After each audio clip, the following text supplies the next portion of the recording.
Tudor et Rolex forment un couple fusionnel depuis bientôt 100 ans. C'est une saga qui pourrait faire pâlir les scénaristes de Game of Thrones. Alors au petit jeu de Je t'aime moi non plus, c'est Charles qui va nous raconter de quel bois il se chauffe avec sa Tudor Black Bay Heritage 36 mm. C'est parti pour un nouvel épisode de Petite Montre entre amis.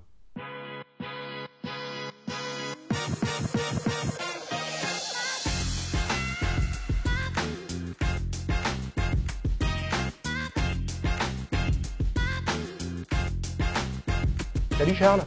Salut Xavier, Ça va? ça va bien et toi? Game of Thrones, c'est ton truc? J'ai tenté, T'as tenté? mais la saga horlogère par contre ça me va. Ah, c'est bon. Alors, cette Tudor Black Bay, on l'attend depuis des semaines, des mois, hein, les amis, sur la chaîne. Tu nous la montres? Ouais, bien sûr. Est-ce que pendant qu'on va la regarder tous ensemble, je peux l'essayer? Bah, bien sûr. Alors, Tudor Black Bay, fond noir, 36 mm, Ouais. bracelet cuir. Bracelet cuir. Alors- Bracelet cuir non d'origine. Nom d'origine. Ouais. Alors, avant que tu nous racontes d'où elle vient, comment tu l'as achetée, si tu devais la résumer en un adjectif. Écoute, j'ai assez réfléchi et je me suis dit peut-être le mot versatile. C'est pas mal ça, c'est un adjectif qui laisse envisager pas mal de choses. T'as hésité avec élégante ou pas? Ah, ça va, Non, on l'a ouais. entendu celle-là. On l'a suffisamment entendu. Hein. 36 mm, Ouais. mignonne comme tout, un petit peu petite pour moi. Alors versatile, qu'est-ce que tu mets là-dedans? Bah, versatile tout simplement parce que je cherchais une montre qui se porte aussi bien avec un jean et un t-shirt qu'avec un costume. Ouais. Qui soit aussi bien à l'aise sur un bracelet en cuir comme là, que sur le bracelet acier d'origine, un bracelet NATO, même un bracelet en caoutchouc, pourquoi pas. Après tout, c'est une montre de plongée. Mhm. Et donc, j'étais dans un processus horloger parce que je voulais vraiment acheter ma première belle montre, entre guillemets, Ouais. suisse, Oui. avec une vraie histoire, un vrai héritage. Et je voulais qu'elle remplisse plusieurs cases. Donc, je voulais un boîtier rond en acier, 36 mm, Mhm. un fond foncé, plutôt de préférence noir, Ouais. sans date, et qui remplissent voilà, toutes ces cases, qui puissent fonctionner avec absolument tous les accessoires possibles et imaginables. Et il Tu l'as s'avère acheté il y a combien de temps? bah, ça va faire un an là, Ça va faire un an. Ok. ça va faire un an. Donc, versatile, au sens, tu peux l'utiliser pour faire du sport, pour aller bosser le week-end, décontracté, C'est habillé, Ouais. etc. Est-ce que tu avais envie aussi en 36 mm, justement, qu'elle soit discrète?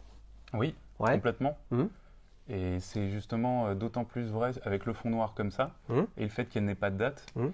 Elle est discrète, elle est simple, elle est pure, elle est vraiment, c'est l'expression même de l'heure et de la minute, sans plus. Et c'est pas une montre que les personnes vont observer à 150 mètres dans la rue. Et c'est exactement ce que je cherchais. D'accord. Donc justement, sur cette notion de reconnaissable ou non, etc., vous avez bien compris les amis, hein, Tudor et Rolex, c'est quand même un couple fusionnel, il y a beaucoup de choses à raconter, on va se régaler. Hein. Surtout, mettez vos avis en commentaire. Quand tu dis ça, qu'elles ne se reconnaissent pas, là, on n'est pas très éloigné du look d'une Explorer. Hein. Je sais, c'est provoquant, hein, Ouais, mélangé avec une Submariner sans date. Bon, tout ça, ça se reconnaît plus. D'accord? Celle-ci se reconnaît moins. Ouais. C'est comme ça que tu l'as vu. Et double question, est-ce qu'il y avait aussi une notion de prix, hein, puisque c'est ta première belle montre, c'est pas donné, mais c'est quand même sensiblement moins cher qu'une Rolex professionnelle. ouais, alors ça va étonner beaucoup de personnes dans les commentaires, je pense. Mais comme je voulais absolument un boîtier 36 mm, j'ai évidemment hésité avec la Rolex Explorer, Bah oui. mais pas l'actuelle, une référence ancienne, parce qu'elle Oui. n'existe plus qu'en 39 mm Oui, aujourd'hui. oui, oui. Et donc non, j'avais prévu aussi le budget pour une Explorer. J'en avais même déjà vu une chez un marchand. Oui. Mais je me suis dit que c'était peut-être un peu trop tôt. C'est assez bête, peut-être, mais je me suis dit que le fait que ce soit Tudor Mhm. et son histoire un peu plus intéressante et moins connue que celle de Rolex, Oui. en tout cas chez les passionnés, Oui. c'est un aspect qui me plaisait encore plus. Et le fait aussi qu'elle ait un mouvement ETA un peu comme les Tudor de l'époque. Ouais, mais justement, ça, l'histoire plus intéressante, moins intéressante, elle est moins connue probablement, et même sûrement d'ailleurs, vous nous direz en commentaire. D'ailleurs, je vais lancer un petit quiz. L'histoire de TA est-elle plus ou moins connue que l'histoire de Rolex? Vous répondiez oui, non, très simplement. je veux dire, l'histoire de Tudor, c'est probablement une idée au milieu des années 20 de Hans Willdorf, qu'il a concrétisé quasiment 20 ans plus tard, hein, Ouais. en lançant des montres plus accessibles en termes de tarifs, donc pas avec, on va dire, les calibres Rolex, même si c'est sujet à discussion. C'est ça. C'est une super histoire, fait de succès, d'échecs, c'est quand même assez Ouais. relatif, hein, toute cette aventure. Est-ce que ça t'a intéressé de te dire, je vais aller sur l'underdog, tu vois, je vais aller sur le loser des deux. Ouais. Hein, je vous provoque, les amis, vous avez bien compris que c'était le sujet. C'est un peu ça que tu avais en tête? Ouais, complètement. Ouais. Donc tu n'avais pas envie de t'afficher avec une Rolex? Pas maintenant en tout cas. Même si j'en veux une et ça viendra sûrement en temps et en heure. Parce que tu es trop jeune. T'as quel âge, J'ai Charles? 27 ans. Ah, 27 ans, c'est juste. Hein. Non, je déconne, bien évidemment. J'ai failli prendre l'Explorer. Ouais. J'ai failli craquer. Alors justement, mais... parle-nous un peu de ce cheminement qui fait que, au final, tu l'as acheté neuf, celle-ci? Ouais, je l'ai Donc acheté neuf. neuf chez un AD, un distributeur Tudor. Ouais, alors c'est aussi un des aspects. Pour mon premier bel achat horloger, je voulais une montre neuve. Ah ouais. Tu sais que c'est pas mon truc, ça, donc Ouais, va bah falloir oui, que je sais. tu t'expliques quand même sur le sujet. Ben, tout simplement parce que même si j'aime beaucoup les montres anciennes, plus ou moins anciennes d'ailleurs, parce que j'en ai quelques-unes, euh, celle-ci, je savais que ça allait être ma montre de tous les jours. Ouais. Et je voulais que les moindres petites rayures, les moindres chocs que je lui fasse, soient à moi. Ah, laisse-moi observer s'il y a un star Si, il y en a. du 31 décembre 2019. Ouais, Non, donc tu quasi. voulais une neuve. Ouais. Ouais. Tu voulais pas te dire elle pouvait avoir des impacts où tu sais pas forcément d'où ils viennent. Bah, le fait est aussi que j'ai regardé un peu d'occasion en me disant est-ce que je peux gagner un peu, ce qui est possible puisque Tudor maintient pas aussi bien sa cote évidemment que la marque cousine. Mais, mais au final, comme c'est un modèle qui est sorti en 2016, bon, je me suis dit tant pis, je vais pas gagner de différentiel, mais voilà, Ouais. j'avais envie de la Non prendre en mais neuf celle-ci. J'ai ouais, hésité, voilà, mais voilà. ouais, neuf. Combien ça coûte neuf? Combien ça coûtait à l'époque, donc il y a un an? Bah, elle a augmenté entre-temps, hein, comme toutes les montres, pas de beaucoup. Et comme tout, hein, je te Mais rappelle, ça- l'abonnement EDF, il augmente le 1er janvier Et aussi. Hein. voilà. Là, on était aux alentours de 2700 euros. 2700 euros, Ouais. ok, 36 mm. Et tu as ton Explorer en 36? Et j'en avais trouvé une belle qui était un peu moins de 5005. D'accord, ouais. Donc c'est du Donc simple au déjà, double. c'est du simple au double. Ouais, c'est du simple au double. Donc elle a été au départ présentée avec un bracelet acier.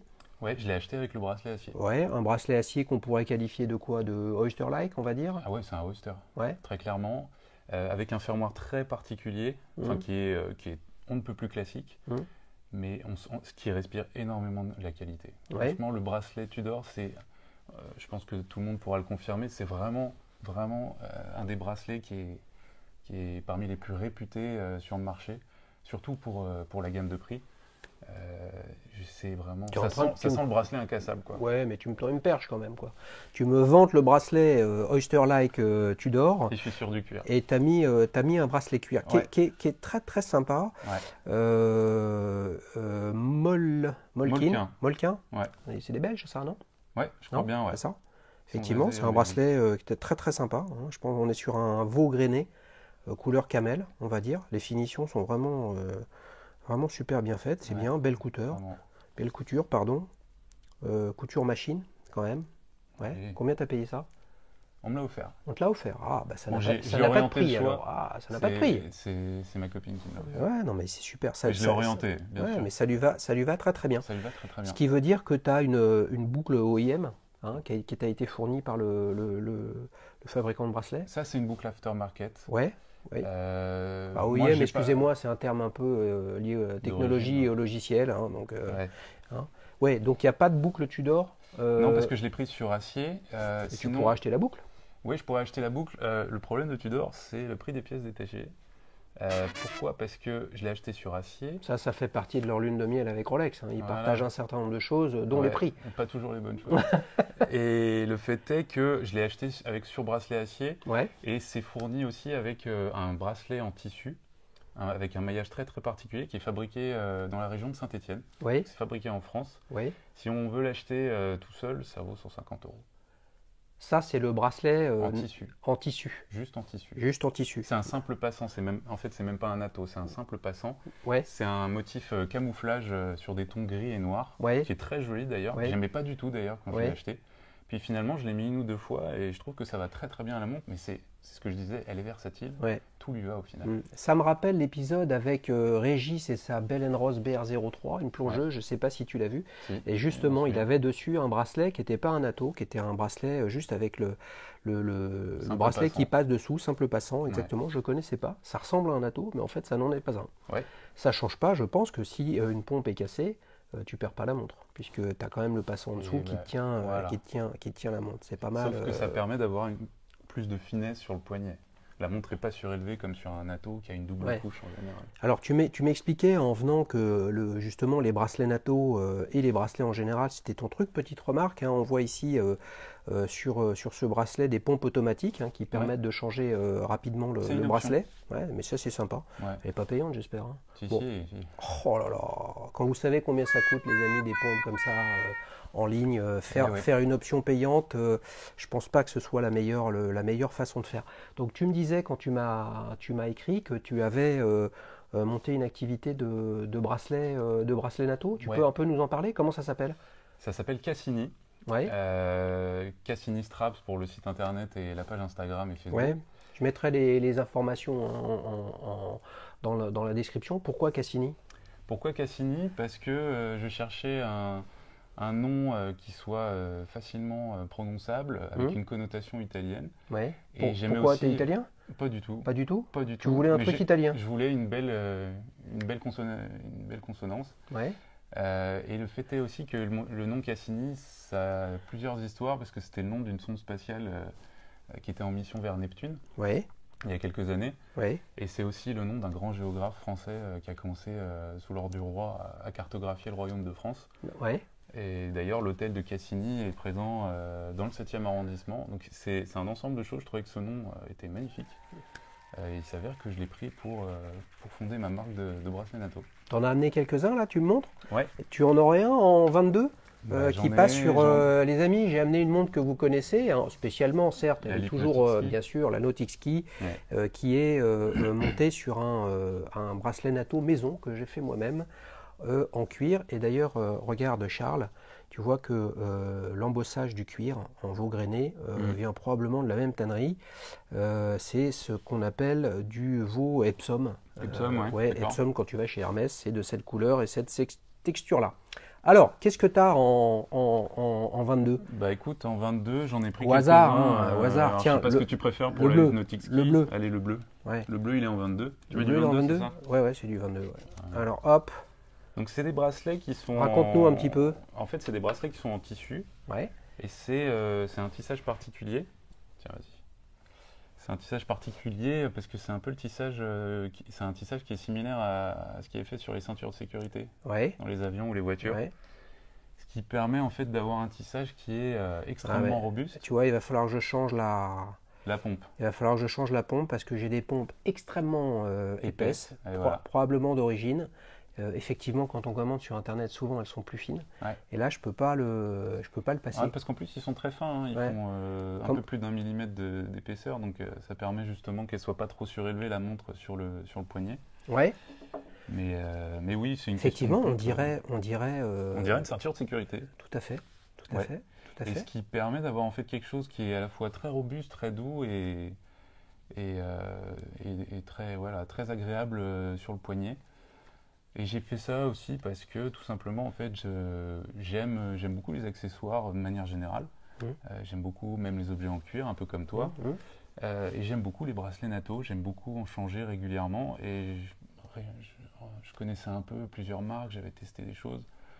C'est régulièrement soit de très mauvaise qualité Ouais. et donc pas cher, type, Ouais. sur Amazon ou eBay. Ouais. Sinon, c'est hors de prix, type Omega à 150 € où tu dors au même prix, quoi. Justement, là, ça ressemble un peu à ce qui est livré avec une Omega Seamaster, ça. Ouais, Un petit peu. Hein. bah, Dites-moi si je justement. me trompe, hein, comme ça, des rayures noires et grises. Ouais, Hein.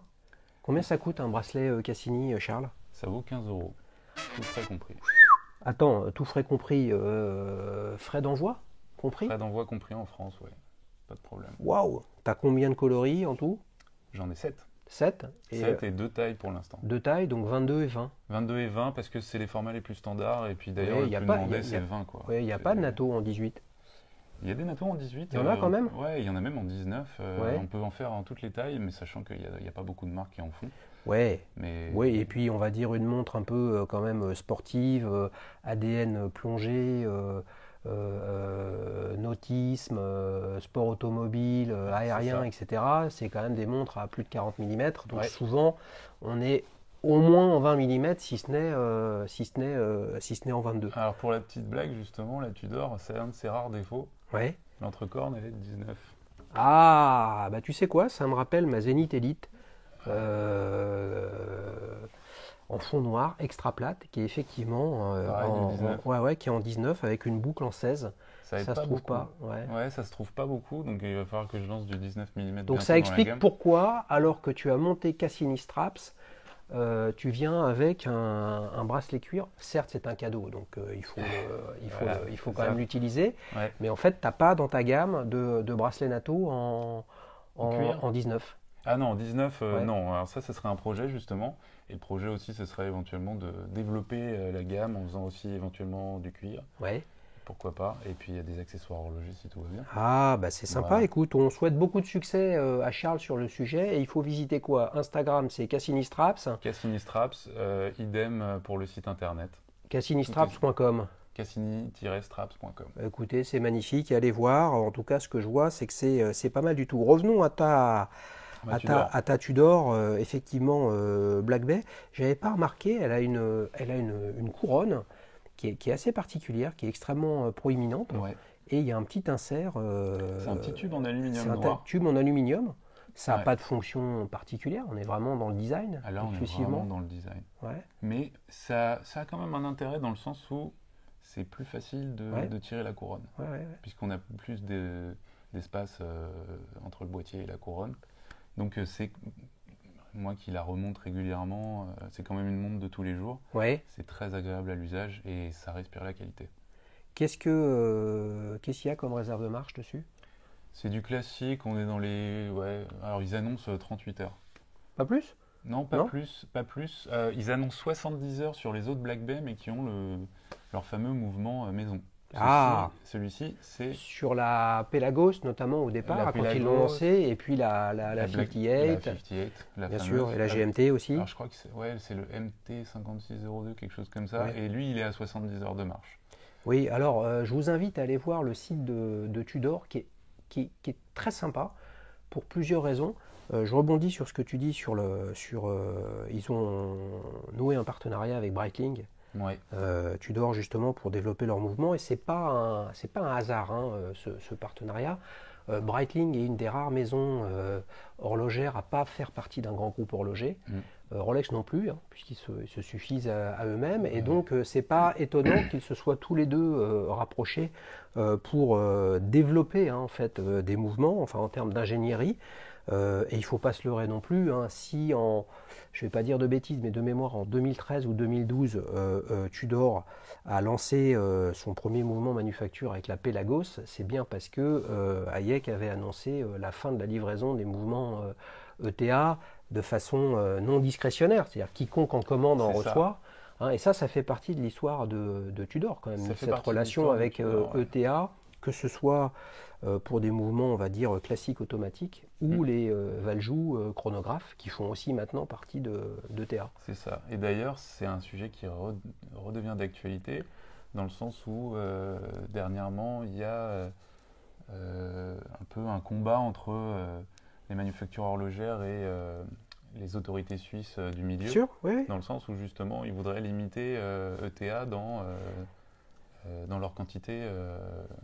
Moi, je pense que mais la démarche d'ETA de dire je vais arrêter de fournir comme ça à tout le monde, même si l'histoire a montré que c'est le fournisseur de calibre, on va dire, pour simplifier, de l'industrie horlogère, moi je crois que c'est ce qui fait qu'aujourd'hui, bon nombre de marques, dont Tudor, peut se targuer d'avoir un mouvement manufacture. Oui. Sinon, ils auraient continué, ils se sont endormis sur leur laurier, Ah oui, complètement. tranquillement, Ouais. à aller chercher des mouvements, et puis on dit c'est des mouvements suisses, etc. Donc moi je pense que c'est une très bonne chose.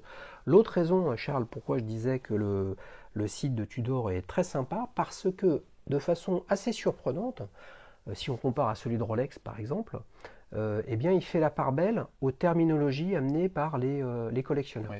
Et je pense notamment à quelque chose de très très connu qui est emblématique des submariners de la fin des années 60, c'est les fameuses aiguilles. Alors là, tu n'as pas les index, mais c'est l'aiguille des heures Snowflakes qui laisse penser, hein, il faut quand même creuser maintenant, laisse penser à un flocon de Bien neige. sûr. Ouais. Et eh bien, le site de Tudor, plein de fois, parle des petits fameux noms, snowflakes. ouais, des snowflakes, mais surtout des surnoms amenés Donnés par les les passionnés, collectionneurs. ouais. Le Tuxedo pour une montre bicolore qui fait un peu penser à la Paul Router Universal Genève. Qu'est-ce que tu en penses, ça? C'est quand même pas mal qu'ils aient manifestement plus de liberté et un ton qui est complètement différent de la maison mère. Bah, alors tu vois, justement, tu parlais des snowflakes, ça faisait aussi partie des nombreux facteurs qui ont fait que j'ai choisi cette montre, plus que les aiguilles de l'Explorer, entre autres. Sur Tudor, tu as raison dans le sens où, justement, finalement, ça a toujours été un peu l'anti-bling-bling de Rolex. Même s'ils ont été toujours dans leur giron, on leur a toujours donné un peu d'indépendance, et cette indépendance, elle est d'autant plus importante depuis 2012, depuis le lancement de la gamme Black Bay. Ouais. Pourquoi est-ce que tout le monde se déchaîne sur les réseaux sociaux et adore ces montres-là? C'est justement parce que Tudor écoute les passionnés. Là où Rolex, justement... Tu penses que Rolex, il n'écoute pas? Bah écoute, là où, tu vois, typiquement une Rolex Explorer, j'adore l'Explorer, même en 39 mm. Mais je trouve ça dommage d'imposer aux gens un seul format, là où justement on aurait pu avoir du 36 mm. Ça, c'est un exemple parmi tant d'autres. Je pense que tu as noté que la signature de marque est très récente, hein, qu'à quelques années seulement de Tudor, c'était Born to Dare. Ouais. C'est-à-dire né pour oser, hein, pour ceux qui ne parleraient pas anglais. Moi, j'ai envie de leur dire, quand même, aux amis de chez Rolex, c'est que ils osent pas mal, hein, chez Tudor, ce serait bien. Ouais, jusqu'à où, quoi? C'est ça le. Ah, attends, il y a bien une Sea Dweller quand même avec le Cyclope qui est proche du scandale. Donc, tu vois, quand on innove et on veut sortir des sentiers battus, c'est difficile. C'est plus facile avec une marque. Et tu vois, en termes d'innovation, par exemple, j'ai simplement lu, hein, vous allez sur Internet, c'est extrêmement simple, notamment sur le site de Tudor, la Pelagos. C'est le premier modèle du groupe Tudor Rolex Tudor en titane. Ouais. Et à un moment ou un autre, eh bien, ces innovations, ces réflexions, ces sujets, la prise de risque est beaucoup moins élevée. Après, je me mets aussi à la place de Rolex. Quand tu n'as que des blockbusters à vendre, à peu de choses près, tu n'as pas envie de les modifier. On est sur des cycles longs. Hein, bien sûr. Toutes ces boîtes, elles existent depuis plus de 100 ans, enfin, si ce n'est plus, et c'est vraiment compréhensible. C'est vrai que quand on la regarde, on enlève l'insigne, on enlève les aiguilles, on est clairement sur un cadran de professionnel Rolex, hein, que ce soit une. Bien sûr, hein, la parenté est là, mais aussi on peut enlever. Elle est assumée comme parenté, tu vois. Ouais, c'est ça, mais même on peut enlever tous ces éléments et dire, mais finalement, elle remplit tous les codes des plus belles montres classiques des années 50-60, avec le boîtier Oyster, le fond noir à 36 mm, avec le satiné et le poli en même temps. Ouais, c'est bien. C'est bien. Elle a tout. C'est bien, c'est bien. Alors, le boîtier, effectivement, quand on le regarde, il est poli, satiné, il est extrêmement simple. On pourrait peut-être le qualifier d'un petit peu simpliste. Mais c'est vraiment une montre qui est très agréable. Alors, moi, j'ai un poignet plus gros que toi, elle est un petit peu petite. Ouais. Mais c'est assez sympa. Bah, tu vois, d'où l'intérêt du 36 mm, quoi. Ouais, c'est vrai. Alors, il y a une question que je me pose. Autant pour Rolex et l'Oyster, c'est un peu, ça veut dire quasiment la même chose. Ouais. Donc, mettre un fond saphir n'a pas de sens. Tu vois, ça n'a pas de sens pour une montre de. Tudor, il pourrait le faire, ça. Tu vois, et enfin montrer à quoi ça ressemble un mouvement, que ce soit manufacture ou non. Ça pourrait être intéressant. Qu'est-ce que vous en pensez, les amis, d'ailleurs? Est-ce que ce ne serait pas ce que pourrait proposer Tudor que de mettre des fonds un peu visible, qui est quand même un truc vachement sympa. C'est Par super contre, faut sympa. bosser. Et ils sont beaux. Faut bosser sur la décoration. Ils sont beaux, t'es sûr de ça? Ouais, bah écoute, en tout cas en photo, parce que je l'ai pas encore ouverte, ça fait qu'un an que je l'ai. Ouais, Mais en tout cas, oui, donc ça, c'est l'ETA 28-24, le plus classique des classiques, bien sûr. qui est modifié apparemment très en profondeur, mécaniquement comme esthétiquement par Tudor. Ouais. Et il est très beau. Eh ben, ils sont sur la voie. Ils sont sur la voie, voie pour bien nous le sûr. montrer bientôt. Eh ben, écoute, c'est vraiment super, Charles. On va voir comment tu es arrivé à cette belle Tudor. Je te la rends. C'est parti pour la séquence souvenir. Alors, Charles, 27 ans, tu te souviens un peu de tes premiers émois horlogers, un peu comment ça a démarré? C'est quoi la logique? Je m'en souviens parfaitement, c'était il y a 20 ans tout pile. Ouais, J'avais 7 ans, j'avais rien au poignet et j'avais eu des bonnes notes à l'école. ah, Et mon père m'a dit, bah tiens, je vais t'acheter une montre. Et qu'est-ce qu'on a fait? Bon, on est allé dans une boutique Swatch. ouais, Et je me souviens très bien de cette montre. C'était la gamme Aironi, mais qui existe toujours. ouais, Elle était toute petite, fond bleu, chrono. ouais, J'ai joué avec les boutons poussoirs à non plus finir. Et elle a toujours tenu d'ailleurs. ouais. Et ça a été ma première montre que j'ai adorée. Malheureusement, je l'ai perdue. Et après coup, j'ai eu une autre Swatch, mais qui était beaucoup plus proche esthétiquement que celle-ci, parce qu'elle était ronde, juste pas de chrono, rien, juste l'heure, Ouais, et à peu près dans la même taille, fond noir. ouais. Donc, est-ce qu'il n'y a pas une parenté, 20 ans plus tard avec Attends, cette ouais, mais la Swatch-là? première Ironie, tu l'as perdue. Ouais, je l'ai La perdu. deuxième, tu l'as eu à quel âge? Je l'ai eu dans les 10-11 ans. 10-11 ans, Ouais. d'accord. Et après, t'es passé quoi? T'es pas passé par la case montre LCD Jamais eu d'écran digitaux. Non. En tout cas, j'en ai pas souvenir. Non, après, je sais que j'ai commencé à m'acheter avec mon propre argent ma première montre. Ouais. Mais à l'époque, je découvrais encore, j'étais tout jeune. Et donc, c'était quoi? C'était une petite montre de marque Louis Pion. Ouais. Donc, c'était pas d'une qualité extraordinaire, mais bon, à l'époque, Elle te plaisait? elle me plaisait, elle était chrono, pas d'une grosse taille non plus. En fait, j'ai jamais vraiment aimé les très grosses montres, je m'en rends compte, parce que j'ai un poignet fin. Et celle-ci, c'était la première que je me suis achetée, et puis ça a suivi son cours, quoi. C'est pas mal ça. Ouais, Donc Swatch quand même. Ok, donc c'est la génération Swatch, ouais. ouais, J'avais j'aurais plein de plutôt copains dit qui en avaient aussi, ouais, quoi. j'aurais plutôt dit flic-flac. Elle n'a jamais eu de flic-flac. Tous mes copains, même, ils avaient des Swatch. Enfin, les rares qui en avaient, parce que déjà à l'époque, je me rendais compte qu'on n'était pas beaucoup à avoir des montres. Et ça, c'était il y a plus de 20 ans, quoi. Bah ouais. Il y a plus de 20 ans, il n'y avait pas encore d'électronique. Non. Il y avait de l'électronique dans les montres, certes, mais il n'y avait pas d'électronique au sens de téléphone avec Ouais. l'heure accessible, Ouais. avec une précision absolument démoniaque. Ouais, Tu étais c'est dans ça. une famille de parents ou de frères et sœurs intéressés par les montres? Pas du tout. Pas du tout? Je suis tout seul T'es là-dedans. tout seul? Ah, je suis vraiment tout seul Et là-dedans. personne te comprend ou pas? Personne ne me comprend. Je suis tout seul avec Mais moi-même. non, sur la chaîne, t'es pas tout seul. Bah on a, voilà, on a tous les mêmes problèmes que toi, on a tous Charles, les ne mêmes t'inquiète problèmes. pas. Non, tout seul là-dessus. Bon, bah écoute, c'est une belle aventure et on va maintenant tester les connaissances de Charles avec le célèbre quiz. Alors, Charles, attention, je t'ai préparé 2 questions, je me suis régalé, hein, vraiment pour les C'est préparer. une belle histoire. Bien sûr, Il y a eu des rebondissements dans l'histoire Tudor. C'est ça Et- aussi qui est intéressant. Exactement. Et justement, là, c'est 2 questions assez chargées d'histoire que j'ai pour toi. Ouais. Tu peux clairement gagner 2 €, il n'y a absolument aucun souci. Alors attention, on démarre. Première question. Cherchez l'intrus parmi ces 3 modèles historiques de Tudor. Donc je précise, chercher l'intrus, ça veut dire que les 3 modèles, parmi les 3 modèles que je vais citer, l'un ne fait pas partie de l'histoire de Tudor. Réponse A, la Tudor Advisor. Réponse B, la Tudor Oystersteen. Réponse C, la célèbre Tudor Date Only. Alors là, Advisor, Oystersteen, Date Only. là, je sais qu'ils ont sorti des modèles à date, proches justement de la Datejust, mais elle s'appelait pas comme ça. Elle s'appelait... Il pas réfléchit, comme c'est bien, hein, c'est bien. Essayez de l'aider Non, par je- télépathie. ça. Je vais te dire la réponse, c'est ouais. Donc la réponse c'est donc la Date Only ne fait pas partie des Tudors historiques. Ouais, elle avait pas ce nom-là pour moi.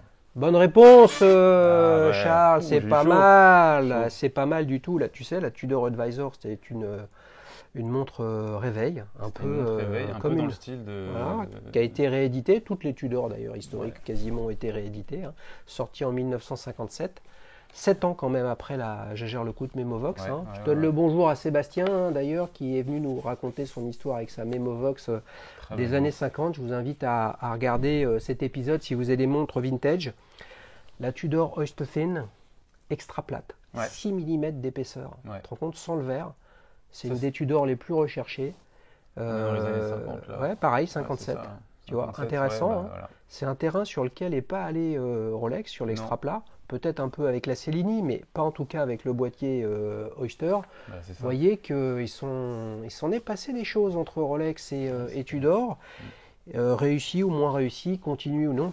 Ils ont pris des risques. Dayton Lee, non, Dayton Lee, ça n'existe pas. Il y a eu la Oyster Date, mais ça, Oyster c'est Date, un ouais. chronographe qui est sorti en 1970. Ouais. Là, je commence à être sous pression puisque Charles mène 1-0. Alors, Charles, là, il faut que tu confirmes au match retour. Alors, attention. Ok. Avant que la marque Tudor n'arbore un bouclier comme logo, quelle fleur illustrait la marque? Je le vois sourire, mais je suis sûr qu'il essaye de me feinter. Réponse A, la tulipe. Réponse B, le genêt. Réponse C, la rose. Bah, j'ai l'anti-sèche sur ma montre. Hein. Donc, je vais te dire la rose. La Et- rose? Ouais. Montre-moi ton anti-sèche parce que je Mais vois pas. Elle est sur la. Elle est sur la couronne, et Bah oui! C'est pas mal. Tu sais que. Là, j'ai triché. Ouais, oui, mais bon, Tudor est passé quand même d'une rose dans un bouclier Ouais. à une rose, puis un bouclier. Puis un bouclier. Et effectivement, sur la couronne, je voulais vérifier si tu avais ça en tête. Ouais. On voit que c'est une rose. La raison à ça, c'est que la rose, c'est l'emblème de la maison Tudor, hein, Exactement. qui a régné sur l'Angleterre au XVIe siècle. Série bien connue, hein, qui est passée sur les écrans, les Tudor, vraiment passionnant. Je t'ai mis les genêts en me disant je vais essayer de te feinter, hein, puisque le genêt, c'est une fleur emblématique des Plantagenets, hein, qui ont régné sur l'Angleterre, l'Anjou et l'Aquitaine Eh oui. au XIIe siècle. Mais c'était pas ça, effectivement. C'était les roses. Roulement de tambour pour Charles, qui vient de gagner 2-0. Écoute, je ne sais pas, mais j'ai l'impression que ça fait quelque temps qu'il n'y avait pas eu une belle victoire haut la main, quasiment sans hésitation. Écoute, bravo, flatté. bravo à toi. On passe à la dernière partie de cet épisode. 27 ans, une belle première montre. Tu vends des bracelets Nato Cassini. Comme je te souhaite d'en vendre vraiment beaucoup, tu vas avoir les moyens de t'acheter une on autre espère. belle montre. Alors, qu'est-ce qui te fait frétiller là? Tu as gardé en tête l'Explorer 36 mm Ah bah pas du tout. ou tu figure-toi. vas aller sur autre chose? Plus du tout l'Explorer. Ouais, Tu vois, ouais. c'est marrant, mais finalement, l'Explorer, plus du tout. Bah écoute, là, figure-toi que dans les prochains jours, je vais récupérer une Speedmaster. Oui. Alors, tu Euh, vas récupérer, ça veut dire quoi ça? Tu ça veut tu dire l'as que acheté. je vais faire la transaction, je vais finaliser la transaction avec, pour une Speedmaster. Finaliser la transaction, ça veut dire que tu l'achètes d'occasion. Non, 9. Waouh! Ah ouais, t'as négocié comme une bête alors. Même pas. Même pas? Qu'est-ce que Mais, t'as pris comme speed alors? La Speed classique, verre Esalite, acier sur acier. Oui. Voilà. Et donc là, je la récupère demain, normalement, demain ou après-demain. Ouais, donc 42 mm. 42 mm, tu vois, je te parlais de petites montres, mais celle-ci, c'est une exception parce que elle se porte malgré tout très bien sur mon poignet. Et je te parlais de montres dans ma jeunesse, depuis que j'ai 14-15 ans, j'en rêve. Oui, Ça fait partie de mes grâles horlogers, quoi. c'est vrai, tu voulais être quoi? Tu voulais être spationaute? Tu voulais être pilote de chasse? Ben non, figure-toi, moi je suis passionné d'automobile aussi à côté. Ouais, Et avant tout, la Speedmaster, avant qu'elle aille sur la Lune, c'était avant tout un outil pour les pilotes, quoi. ouais. C'était pour la course automobile. Et Ouais. c'est aussi cet aspect-là que j'aime dans la montre. Mais c'est celle-là que tu voulais ou alors pour te titiller un peu et rester sur quand même la ligne un peu directrice de cet épisode, c'est que tu as pris une Speedmaster parce que tu pouvais pas prendre une Daytona? Vous avez vu, je le provoque, hein, je ne le pense pas ce que je dis, mais je lui pose quand même la question. Ah, la Daytona, pourquoi pas un jour? Ouais? Euh, Non, tu dis ça pour nous faire plaisir ou tu le penses vraiment? Bah, le fait est que, avec les années, on a tous vu à quel point les cotes sont parties complètement dans Oui, tous les sens. non, mais mets de côté le Et- prix. Bon, certes, c'est une composante, mais émotionnellement, je parle en termes de design et tout ça. Ah, la Speedmaster, pour moi en tout cas, a toujours été une. Plus que la Daytona. Moi, je la mets pas au même niveau, mais en tout cas, je, ouais, je préférerais presque. En tout cas, actuellement, je préfère largement une Speedmaster à une Daytona. D'accord. Je vais le provoquer, hein, Non, mais il y a absolument. Mais chez Moi, Rolex, non, mais je suis plutôt assez d'accord avec toi. Mais c'était juste pour simplement revenir sur le fait que dans ton cheminement sur la Tudor, en fait, tu as hésité avec une Explorer. Hein. ouais. Il y avait on était du simple au double. Là, on est plus que du simple au double entre une Speedmaster là, neuve non. et une Daytona. Au-delà Ça du n'a fait plus qu'il n'y en rien- a pas, plus rien à voir. il y en a pas en boutique. Ouais. Hein. D'ailleurs, les amis, n'oubliez pas de regarder l'épisode avec Frédéric, hein, qui nous présente sa Rolex Daytona, fond blanc, lunettes noires, absolument magnifique. Mm. Ouais, donc tu la récupères dans quelques jours. C'est quoi le cheminement, ton cheminement là? Tu t'es décidé quand? Et une nouvelle fois, tu es allé sur du neuf.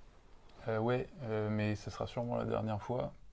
Pourquoi? Parce que j'en ai plein d'autres sur ma liste, mais là, on sera sur de l'ancien, vraiment. Ah, ok. Ouais. Ok, donc ce qui est encore commercialisé en neuf, tu achètes neuf. Par contre, effectivement, quand ça si j'ai n'existe un bon plus. plan, Ouais. si j'ai une bonne affaire, il y a Ouais. ça aussi. Et c'était quoi ton bon plan? Là, ne donne pas de nom ni rien, mais tu connaissais quelqu'un, Ouais, tu savais qu'ils avaient du stock? Ouais. Ouais, je connaissais quelqu'un et il s'avère qu'il a pu me faire un prix. Donc, parce que j'ai voulu au début m'acheter une référence des années 90 et je voulais, si possible, trouver mon année de naissance, donc 1992. Et le fait est que la cote est devenue beaucoup trop importante depuis 2015-2016. Ouais. Donc aujourd'hui, c'est juste pour avoir un petit peu de patine sur les index. Bon, après, certains fans de Speedmaster crieront au scandale, mais je ne suis pas du style à non plus m'attacher trop à ce genre de détails si à côté je peux avoir un bon plan financier, parce que malgré tout, c'est un hobby qui coûte cher. Ouais. Mais par contre, une autre Speedmaster ancienne à côté de celle-ci, pourquoi pas? Pourquoi pas? Pourquoi Ouais, mais pas. attends, une ancienne, là, donc celle que tu vas récupérer, elle est de 2019 ou de 2020, Ouais. d'accord? Donc une de 92, ton année de naissance, c'est déjà une montre ancienne. Ouais, Le modèle, on commence à rentrer dans l'ancien. Ouais. mais pour toi, c'est quoi l'ancien? Pour moi, l'ancien, c'est vraiment à partir des années 50-60. Ah ouais, d'accord. Et cette au-delà. Nautic Ski milieu des années 70, c'est de l'ancien ou pas?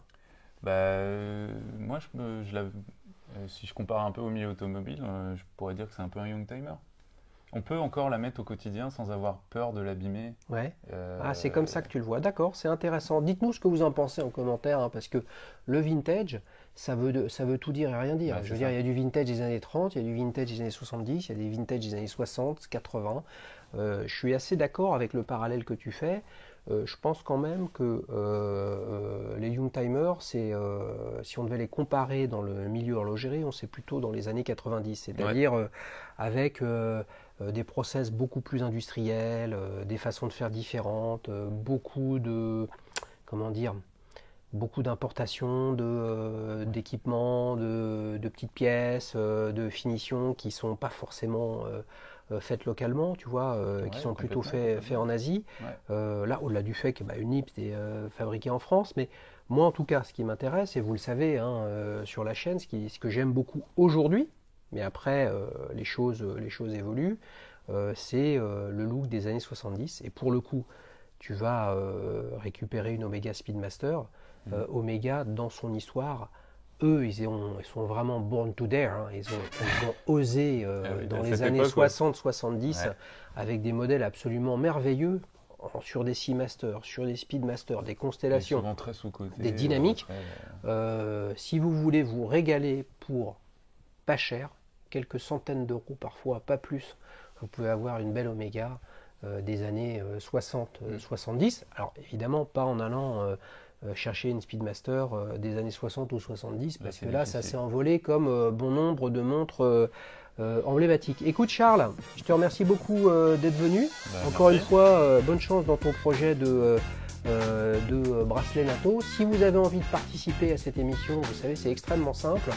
vous m'envoyez un email sur contact@dailyshows.fr avec une photo de votre montre, ce dont vous avez envie de parler, qu'est-ce qui fait que vous avez envie de passer sur la chaîne pour passer un bon moment où le principe est simple, de la pédagogie, du divertissement, de la subjectivité et puis on s'éclate ensemble et je vous dis à très bientôt.